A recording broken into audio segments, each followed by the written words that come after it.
Hello বন্ধুরা, এই দেখো আজকে আমি প্লেন রুই মাছের ঝোল বানাবো। তা ভাবলাম যে তোমাদের সাথে একটু রুই মাছের ঝোলটা শেয়ার করি। এখানে আলু, বেগুন আর টমেটো এটাকে আগে কেটে নিলাম।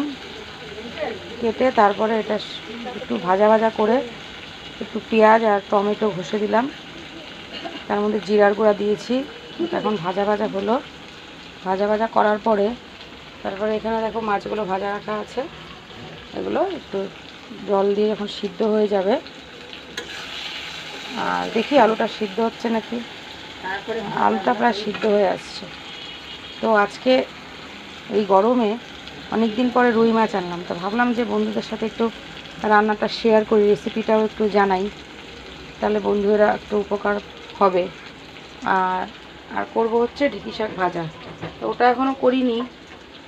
আর এখানে যে ভাত করে রেখেছি, তো এটাই আজকে আমাদের দুপুরে সিম্পল রান্না।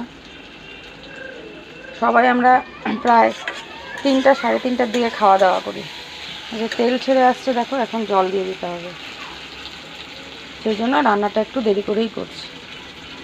তো আমার এই ভিডিওটা যদি তোমাদের ভালো লেগে থাকে, তাহলে ভিডিওটার মধ্যে একটু লাইক, কমেন্ট, শেয়ার এবং অবশ্যই আমার চ্যানেলটাকে সাবস্ক্রাইব করে দিও বন্ধুরা।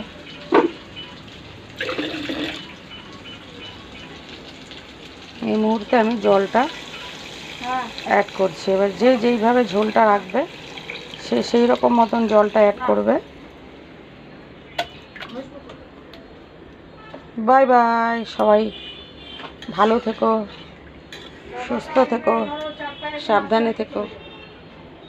আজকে আর আমি আমাকে দেখালাম না, প্রচণ্ড গরম, তাই আর দেখাচ্ছে না।